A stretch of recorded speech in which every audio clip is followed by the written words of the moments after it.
श्री सत्यनारायण व्रत कथा। व्यास जी ने कहा एक बार नैमिषारण्य नारायण नामक पुण्य स्थल में शौनक आदि ऋषियों ने महान पौराणिक श्री सूत जी से अपनी जिज्ञासा प्रकट की।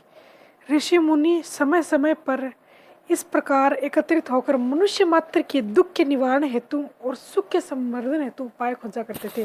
यानी मतलब क्या है कि एक बार एक नैमिषारण्य नारायण नामक स्थान पर बहुत सारे ऋषि इकट्ठा हुए थे और क्या हुआ, वो दुनिया के दुख को दूर करने के लिए उपाय खोजा करते थे।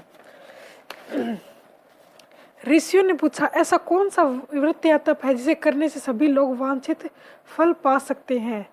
यह विषय हमें भली भांति समझाइए। यानी ऋषियों ने प्रश्न किया कि ऐसा कौन सा व्रत है जिसे करने से सभी लोग है ना अपनी अपनी जो मन में वो कामना है वो पूरी कर सकें।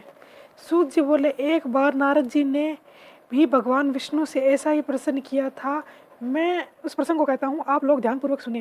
यानी नारद जी कहाँ पे गए थे? नारद जी गए थे भगवान विष्णु के पास और ऐसा ही प्रश्न किया था भगवान श्री विष्णु से। एक बार नारद जी लोक कल्याण की भावना से विविध लोकों में विचरण करते हुए मृत्यु लोक पहुँचे।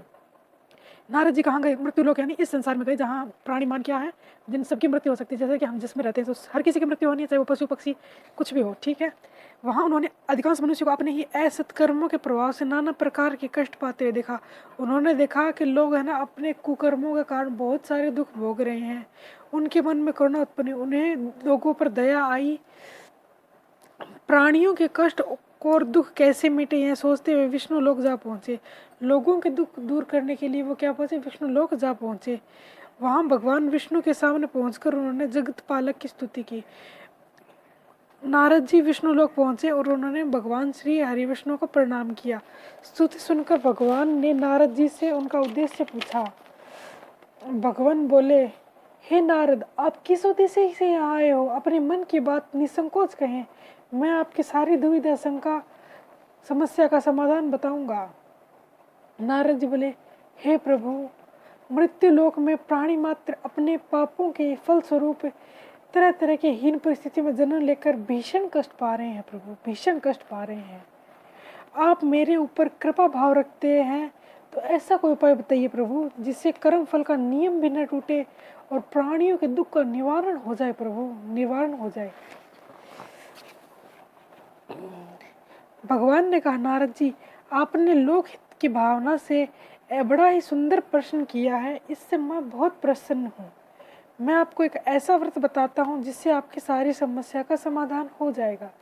श्री सत्यनारायण व्रत एक ऐसा व्रत जिसे विधि विधान पूर्वक करने से इस लोक में सुख और अंत में सद्गति प्राप्त होती है।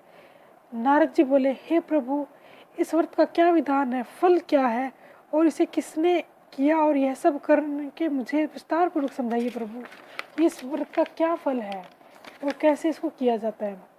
भगवान बोले, सत्य ही भगवान का स्वरूप है। ऐसा समझकर जो व्यक्ति सत्य व्रत को अपनाता है वह प्रभु की कृपा का अवश्य लाभ पाता है।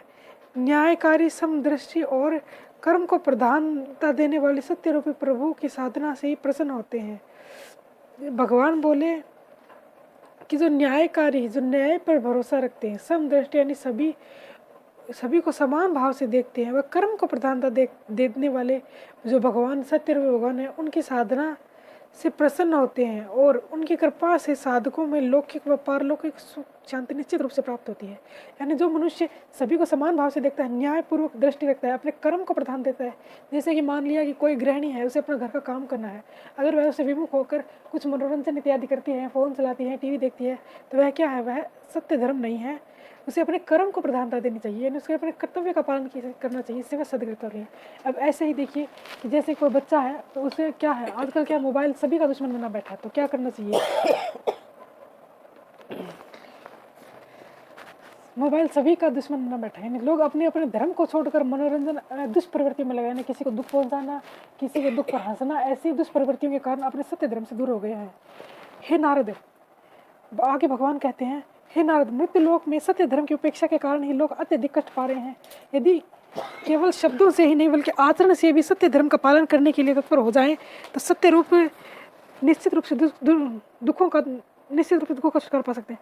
यानी हमें केवल शब्दों से ही सत्य नहीं बोलना है, यानी अपने सच्चे धर्म का पालन करना है, जो हमारा कर्तव्य है। एक व्यापारी का क्या कर्तव्य है भाई? ईमानदारी से व्यापार करे, किसी का अहित ना हो ऐसा व्यापार ना करे, सभी नियमों का पालन करें, सभी लोगों के कल्याण की भावना से क्या करें? अपना कर्म करें। नारद जी पूछने लगे, सत्य धर्म का व्यवहारिक स्वरूप क्या है? हे प्रभु, कृपा करके कहिए। सत्यवन धारण करने वाला व्यक्ति संसार में किस प्रकार का आचरण करे प्रभु? किस प्रकार का आचरण करे वह मनुष्य, यह समझाइए। भगवान बोले, हे नारद, सत्यव्रती को चाहिए कि वह सत्यव्रत का मर्म भली भांति इस प्रकार समझे, वह उसी के अनुसार आचरण करे। केवल वचन से ही सत्य का पालन नहीं होता और न ही सत्य शब्दों के वश में है। जिससे धर्म की रक्षा हो, प्राणी मात्र का हित हो, वस्तुतः वही सत्य है। यानी सभी की रक्षा हो, सभी का प्राणी मात्र का हित हो, वही सत्य है। धर्म रूपी वर्षभ के 4 चरण कहे गए हैं, सभी विवेक, संयम, सेवा व साहस। सत्य साधक को चाहिए कि वह उन श्रेष्ठ गुणों को सतत व्यवहार में लाता रहे। यानी भगवान ने कौन कौन से गुण बताए? विवेक, यानी हमें पता होना चाहिए कि क्या हमारे लिए हितकर है। यानी कुछ लोग बीमार होते हैं, वह फिर भी वह अपने स्वादिष्ट भोजन का त्याग नहीं करते, तो ये कैसा व्यवहार? ये अविवेकी व्यवहार है। उन्हें अपने स्वास्थ्य का ध्यान रखते हुए सभी नियमों का पालन करना चाहिए। संयम, यानी बहुत सारे लोग होते हैं थोड़े से लाभ के लिए अपनी पूरी मेहनत का पानी फेर देते हैं, तो ऐसे लोग संयम के कारण अपने जीवन काल में अत्यंत दुख भोगते हैं। यानी किसी को मान लीजिए कोई थोड़े से पैसे के लालच में आपसे आज कुछ गलत कार्य करवा लेता है और फिर हमेशा के लिए आपका नाम खराब हो जाता है, तो क्या होगा? आपको एक दीर्घकालिक नुकसान होगा। तो हमें ऐसा दुर्व्यवहार नहीं करना चाहिए। सेवा, यानी लोग सेवा भाव से कार्य में अगर लगे रहते हैं तो भी भगवान प्रसन्न होते हैं। यानी प्राणी मात्र की सेवा, पशु पक्षियाँ, ये भी एक संसार का हिस्सा है। अगर इंसान का जीवन जरूरी है, उतना ही जीवन इनका भी जरूरी है। साहस, साहस यानी हमें कोई भी कार्य हो जो मान लो कठिन महसूस होता हो, तो फिर भी हमें उसे अपने पूरे परिश्रम से उसे करना चाहिए और हिम्मत दिखानी चाहिए और लोगों को उसके लिए प्रेरित करना चाहिए।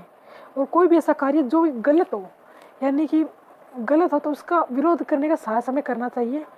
साहस की यही परिभाषा है। ये 4 क्या है? धर्म रूप के वर्षभ के 4 चरण कहे गए हैं। इन श्रेष्ठ गुणों को सतत व्यवहार में लाता रहे और उन्हें कर्मशः अधिक सफल बनाता चले। यानी धीरे धीरे अपने विवेक में वृद्धि करे, अपने सेवा भाव में वृद्धि करे, अपने साहस पराक्रम में वृद्धि करे। ऐसे प्रकार से भगवान के निकट वह जाता है।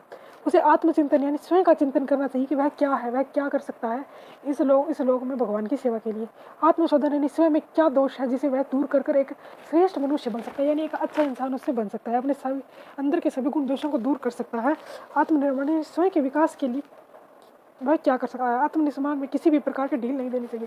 यानी स्वयं के चिंतन में, स्वयं के भले में, स्वयं के निर्माण में जिस चीज़ से हमें स्वयं को फायदा हो उस काम को करने में हमें किसी भी प्रकार की ढील नहीं देनी चाहिए। सत्यवर्ती का कर्तव्य है कि वह उदारतापूर्वक नीचे हुए गिरे हुए लोगों को ऊंचा उठाने की चेष्टा करे। यानी जो सत्यवर्ण को धारण करता है उसका कर्तव्य है कि वह पूरी उदारता से अपने से नीचे गिरे हुए यानी अनैतिक कार्य करने वाले व्यक्तियों को ऊंचा उठाने की कोशिश करे, चेष्टा करे। इस कार्य में साहस स्वयं धैर्यपूर्वक निकलता रहे, क्योंकि कोई दुष्ट व्यक्ति है वह 1% मानेगा नहीं, उसे एक साहस के यानी और हर किसी का बस का भी नहीं है कि हम किसी को वह मुंह पर कुछ कह सकें मैं बता सकें। यानी सही शब्दों का उपयोग करके उसे अच्छे से समझाना चाहिए।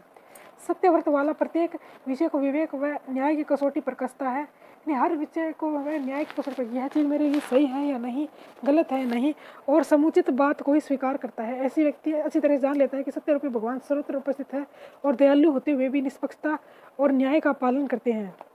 इसलिए सत्यवर्ती का निश्चय होता है कि वह संसार में सदा उत्तम व्यवहार और शुभ कर्म करना चाहिए तथा भगवान की सच्ची करना ही सबकी सच्ची पूजा है। यानी अच्छा व्यवहार करना, अच्छे कार्य करना ही भगवान की सच्ची पूजा है। इस समस्त जगत को भगवान ने का विराट रूप मानता है, इसलिए समस्त प्राणियों में भगवान की सेवा ही चिंतन करता है, वरना समाज के सुख की अभिवृद्धि का भी सबसे पहले ध्यान रखता है। इस कार्य को समुचित रीति से संपन्न करने के लिए वह अपने शरीर और मन के आरोग्य को भी स्थिर करना, यानी समाज की भलाई के लिए वह क्या करता है? समाज के हित की चिंता करता है और इस कार्य के लिए उसे अपने धन की रक्षा करता है, अपने शरीर के, अपने मन को भी स्थिर रखता है। यानी वह अपने मन को भटकने नहीं देता कि आज इधर है कल उधर है। यानी भटका हुआ मन किसी काम का नहीं होता। वह अपने शरीर का स्वस्थता का ध्यान रखता है, मन भी उसका स्वस्थ होगा, यानी एक दिशा में लगा रहेगा, तो भी वह अपने लिए और समाज के लिए कुछ हितकर कर पाएगा। आहार व्यवहार के नियमितता व निरीक्षण की इंद्रियों को उपयुक्त कार्यों में लगाए रखता है। यानी वह ऐसा आहार व्यवहार के नियमित रखता है, यानी ऐसा नहीं कि वह लालच में आकर कुछ कुछ अनैतिक तो नहीं, कुछ ऐसी वस्तु खा लेता है जिससे इसका स्वास्थ्य बिगड़ जाए, तो ऐसा कार्य वह नहीं करता। निरीक्षण इंद्रियों को उपयुक्त कार्य में लगाए रखता है, वह अपना ध्यान नहीं भटकने देता। सत्यवृत्ति को चिंता, निराशा, उद्वेग, भय आदि मनोविकार, भ्रांति में नहीं चल सकते। दृढ़ता, संतुलन, दूरदर्शिता, निर्भयता, प्रसन्नता, उज्जवल भविष्य पर दृढ़ विश्वास सत्यवृत्ति के स्वाभाविक गुण हैं। तो दोषों को दूर रखकर व्यक्तित्व को श्रेष्ठ बनाते हैं। उनकी वाणी नम्रता, सज्जनता, सत्य, प्रेम से युक्त, मधुर और प्रिय लगने वाली। यानी सत्यवृत्ति की वाणी कैसी होती है? बिल्कुल नम्रता पूर्वक, सज्जनता पूर्वक, प्रेम और सत्य से युक्त उसकी वाणी होती है। दूसरों का हित चाहने में वह समर्थ होता है और वह कर्तव्य की तुलना में सुखों को तुच्छ मानता है। यानी अपने कर्तव्य को सत्यव्रती सबसे पहले मानता है, सुखों को वह तुच्छ मानता है और बड़े से बड़े प्रलोभन भी उसे कर्तव्य से डिगा नहीं पाते। श्रम और न्यायपूर्वक उपार्जन, कृपणता, व्यापार से दूर रहकर धन का उचित व्यय करना ही सत्यवर्ती का लक्षण। यानी सत्यवर्ती कैसे मेहनत से और न्यायपूर्वक तरीके से धन का अपहरण करता है। कंजूसी नहीं करता कि भाई बीमार है फिर भी दवाई न ले, तो ऐसा कुकृत्य करके वह दुख नहीं प्राप्त करता। या कोई तथा अपव्यय से दूर रहकर, यानी किसी चीज़ को जरूरत ही नहीं है वो उसे बेहिसाब का धन भी नहीं देता। यानी धन का क्या करता है? धन का उचित प्रयोग करता है। यही सत्यवर्ती के लक्षण है। वह धन, ज्ञान आदि विभूतियों को ईश्वर की धरोहर मानता है तथा उन्हें केवल स्वार्थ में ही न लगाकर जनहित के लिए भी लगाता है। यानी वह जो भी धन है या उसके पास जो भी गुण है उसको वह ईश्वर की दी हुई विभूति मानता है, वह लोगों के हित के लिए लगाने में वह प्रयत्न करता है। ऐसा व्यक्ति अपने परिवार व समाज को उपवन की तरफ मानकर कर्तव्यनिष्ठ मालिक की तरह उनका पोषण, शोधन व संवर्धन करता है। यानी वह व्यक्ति क्या करता है? अपने परिवार को व समाज को शोधन करता है, यानी उनमें कमियों को दूर करता है। पोषण यानी उनके विकास के लिए सहायता करता है। संवर्धन यानी उनकी वृद्धि में सहायता करता है। उससे सबके हित में ही अपना हित भी दिखाई देता है। वह स्वयं को बुरा लगने वाला व्यवहार वह दूसरों के साथ भी नहीं करता। वह आलसी प्रमादी नहीं होता, वरना सत्य कार्यों में श्रम करने को सदा तत्पर रहता है। एक क्षण भी व्यर्थ नहीं गंवाता। वह दूसरों में दोष ढूंढने के स्वभाव से मुक्त रहता है। यानी जो सत्यवर्ती होता है वो ये नहीं कहेगा कि अरे उसमें ये दुख है, उसमें ये कमी है तो मेरे में भी ये कमी होगी।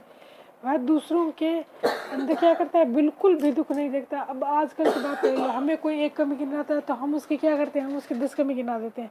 परंतु सत्यवर्ती में क्या होता है? यह अवगुण नहीं होता, पर निंदा करने तथा ईर्ष्या, द्वेष, चुगलखोरी, मत मत्सर आदि दोषों से दूर रहता है। पर निंदा यानी सत्यवर्ती कभी भी दूसरे की निंदा नहीं करता, न किसी से जलता है, न किसी की चुगलखोरी करता है, न किसी के प्रति दुर्भावना रखता। मत मत्सर यानी न कि अपने पास जो भी उस पर उपलब्ध है, न उसके नशे में आकर किसी का अपमान व दुरुपयोग करता है। ऐसा कार्य सत्यवर्ती नहीं करता। सत्यवर्ती सभी दोषों से मुक्त रहता है। इस प्रकार जो मनुष्य सत्य रूपी भगवान को अपने हृदय में स्थापित करके अपने आचरण में निष्ठापूर्वक समाविष्ट करता है, वह निसंदेह भगवान की कृपा का अधिकारी बन जाता है। सत्यव्रतधारियों के पास से संसार के सभी कष्ट आपत्तियां डरकर भाग जाते हैं। वे विघ्न रहित जीवन जीते हैं, यानी उनके पास कोई भी मुसीबत नहीं आती, वे विघ्न रहित जीवन जीते हैं। उन्हें भवबंधनों से मुक्ति मिल जाती है और वे स्वर्ग के देवताओं की तरह सुख संतोष का जीवन व्यतीत करते हैं। इसलिए हे नारद, तुम मृत्युलोक में जाकर शीघ्र ही मनुष्यों तक उत्तम व्रत का संदेश पहुंचा दो। इस व्रत को सुनकर उसे प्रेरणा लेकर अपने आचरण में लाने से उनके समस्त कष्ट दूर हो जाएंगे। नारद जी भगवान का अनुग्रह मानते उनके चरणों में प्रणाम करके महाव्रत का संसार में प्रसारण करने से तुरंत चल दिए। श्री नारद जी चल दिए।